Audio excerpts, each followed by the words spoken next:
Baik, kali ini saya akan mempresentasikan tentang alat laboratorium bernama spektrofotometer. Sebelumnya, perkenalkan nama saya Thomas Andrew Darmawan, NIM 1913131030 dari angkatan TEM 19. Mari kita mulai untuk presentasinya. Yang pertama yaitu untuk pengertian alatnya. Spektrofotometer merupakan dua alat yang digunakan untuk mengukur absorbansi dengan cara melewatkan cahaya dengan panjang gelombang tertentu pada suatu objek kaca atau kuarsa yang disebut juga dengan kuvet. Nah, di kuvetnya itu akan berisi sebuah larutan sampel yang akan diukur. Nah, nilai absorbansi dari cahaya yang diserap tersebut tuh sebanding dengan konsentrasi larutan di dalam kuvet. Nah, kemudian yang kedua adalah cara kerja. Untuk cara kerja dari alatnya sendiri, itu cahaya yang berada dari lampunya ini jenis lampu xenon, diteruskan melalui lensa menuju ke monokromator. Nah, pada monokromator, cahaya yang awalnya polikromatis tersebut akan diubah menjadi cahaya tunggal atau monokromatis. Nah, berkas cahaya yang dilewatkan pada berkas cahaya tadi akan dilewatkan pada suatu sampel larutan. Nah, cahaya akan diabsorbansi oleh larutan dan ada juga yang dilewatkan. Nah, cahaya yang dilewatkan tersebut akan diterima oleh sebuah detektor. Nah, cahaya yang diterima akan digunakan untuk mengetahui cahaya yang diserap. Dan cahaya yang diserap sebanding dengan konsentrasi zat yang terkandung dalam sampel yang diukur. Kemudian jenis-jenis untuk spektrofotometer. Nah, dilihat dari arah sinarnya, spektrofotometer dapat dibedakan menjadi dua. Yang pertama itu jenis single beam. Pada jenis ini, cahaya hanya melewati satu arah, sehingga nilai yang diperoleh hanya nilai absorbansi dari larutan sampel saja. Ya, yang kedua adalah jenis double beam. Jadi pada jenis ini memiliki berkas sinar ganda, sehingga nilai larutan belangko dapat langsung diukur bersama dengan larutan sampel. Nah, jadi untuk yang single beam ini, kita harus satu-satu. Jadi untuk pertama kita kalibrasi menggunakan larutan belangko dulu. Kemudian kita keluarkan, kita ganti dengan sampel yang akan diukur. Nah, jika double beam ini, kita langsung bisa masukkan keduanya, yaitu si larutan belangko untuk kalibrasinya dan larutan sampelnya sekaligus, seperti itu. Kemudian, jika dilihat dari metode analisis yang digunakan, spektrofotometer dibedakan jadi 4 jenis.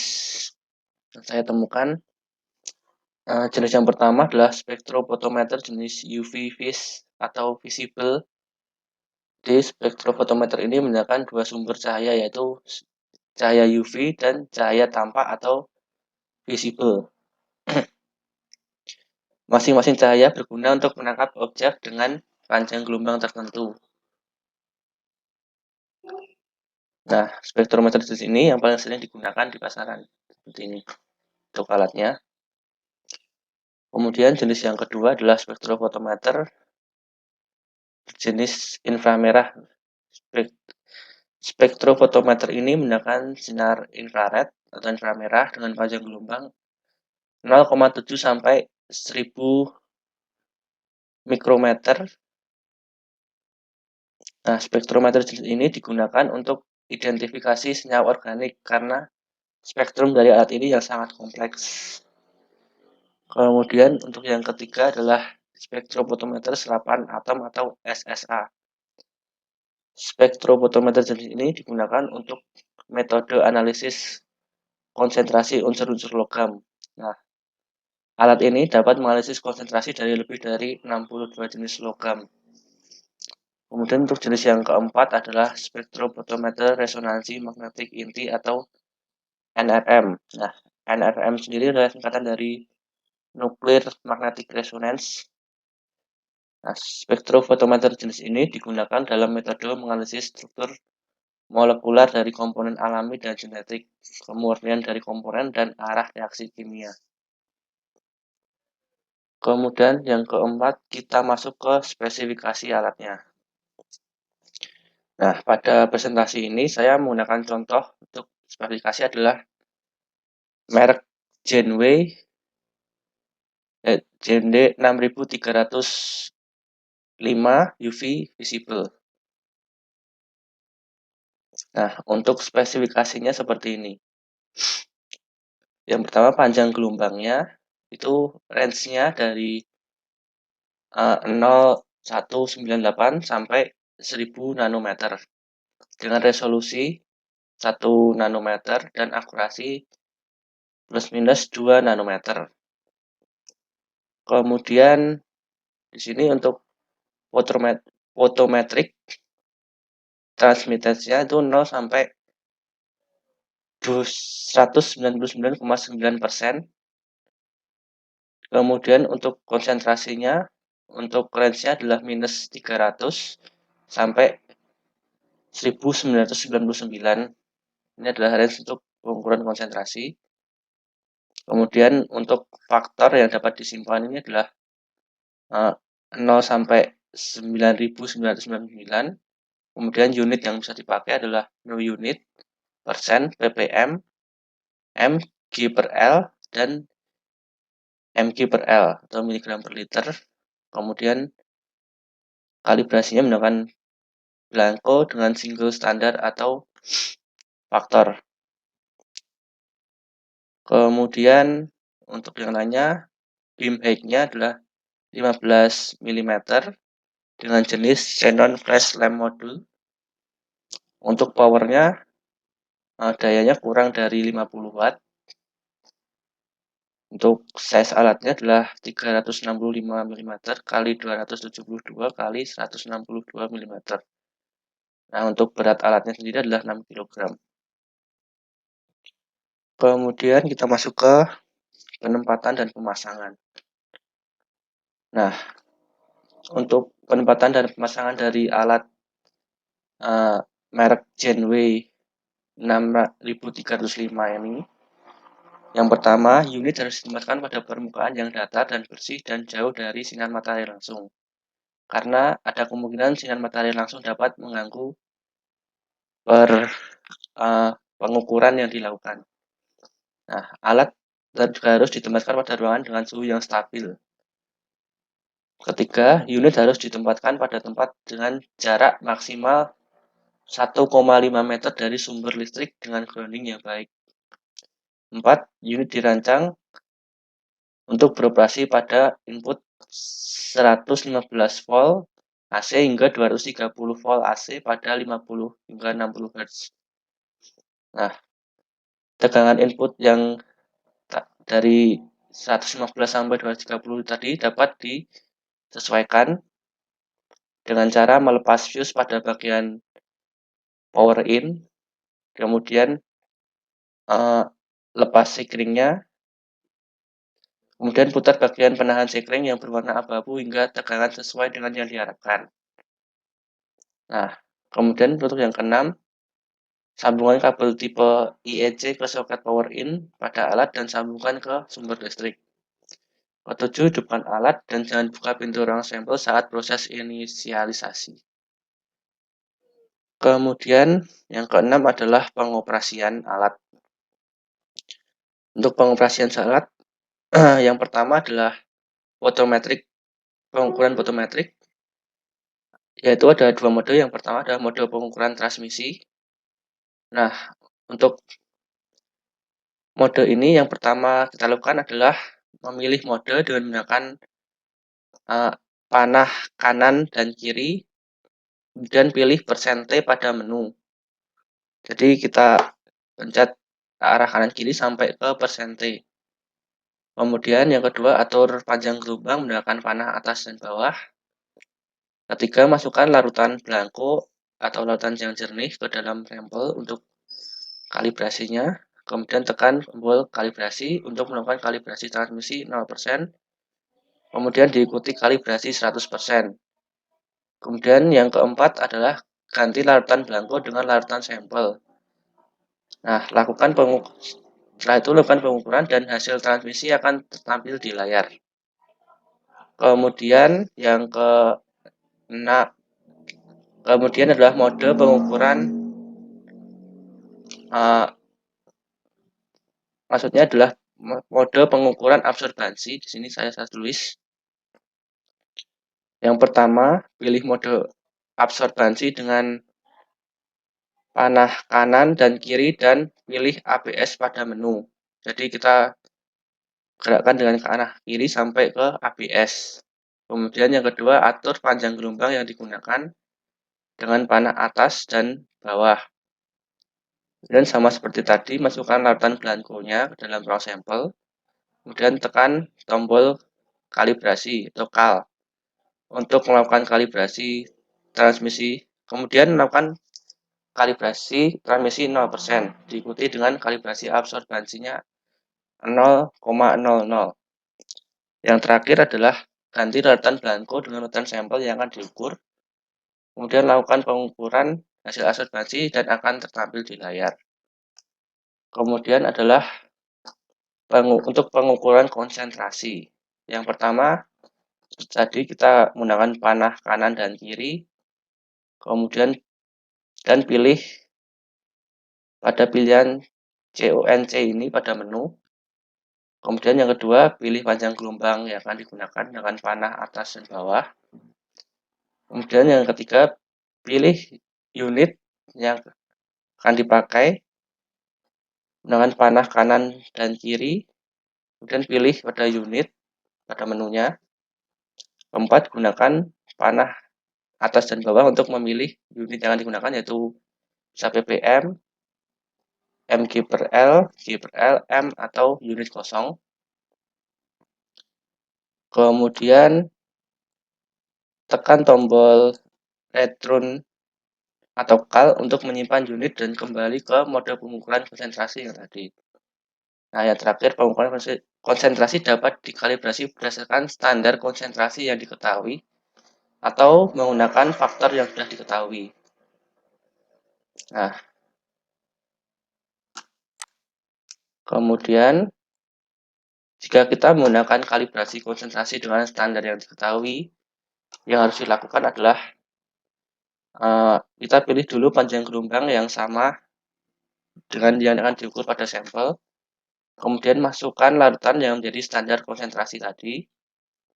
Tekan tombol kal, kemudian indikator kal akan berkedip terus-menerus.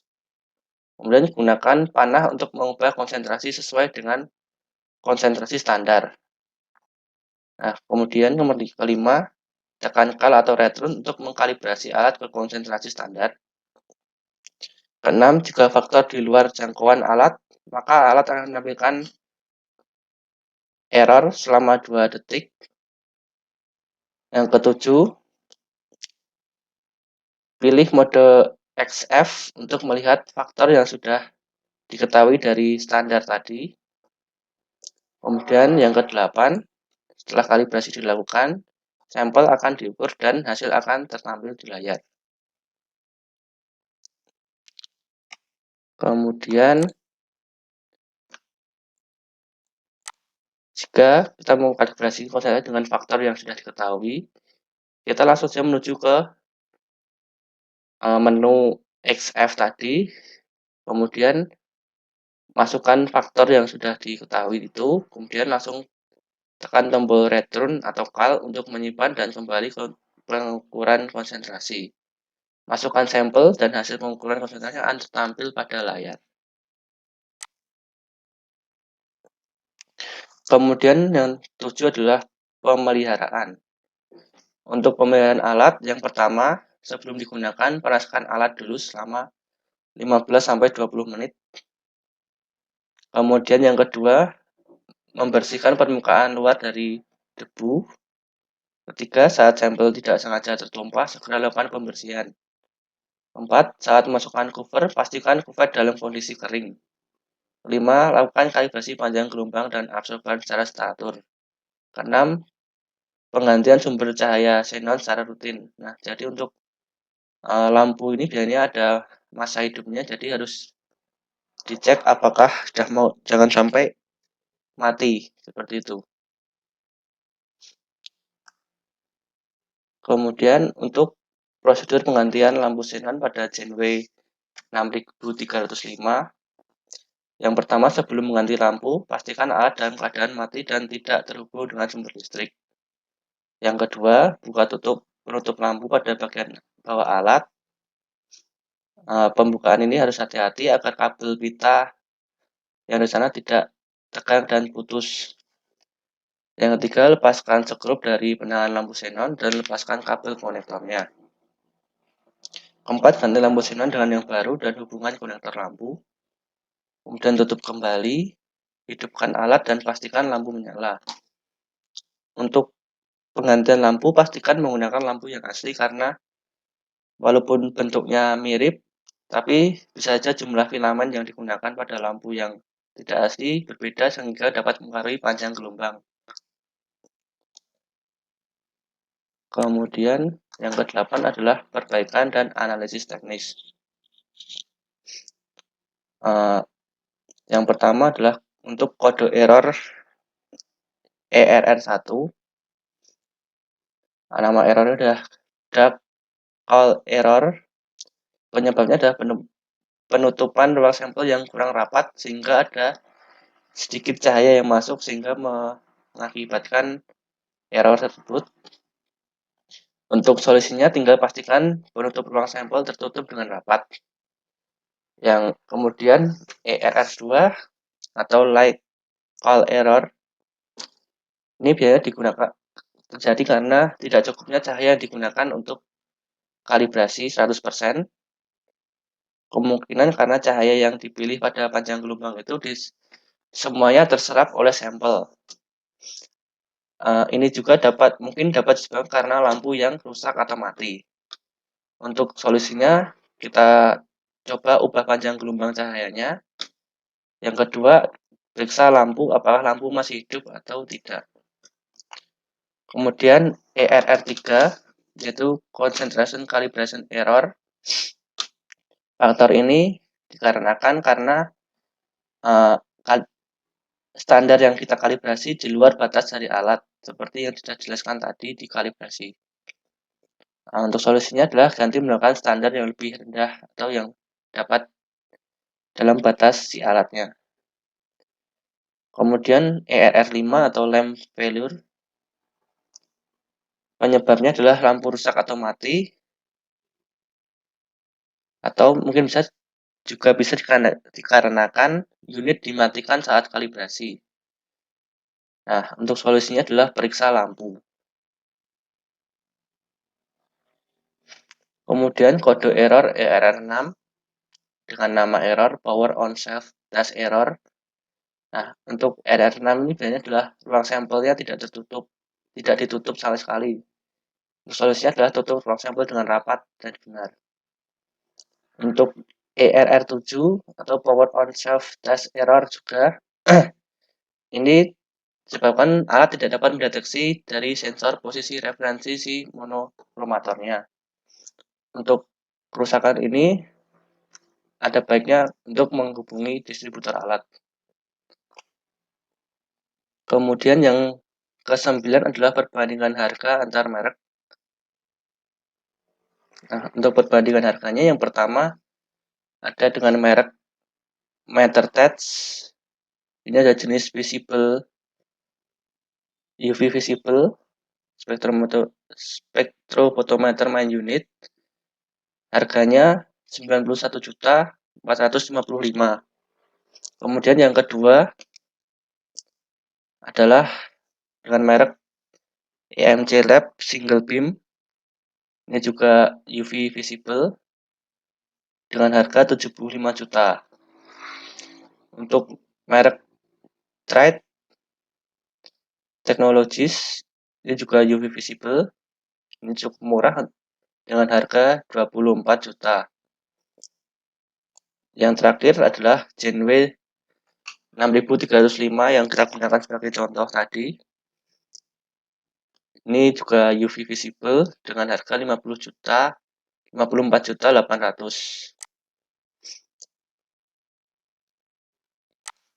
Kemudian untuk sumber referensi yang digunakan adalah ini.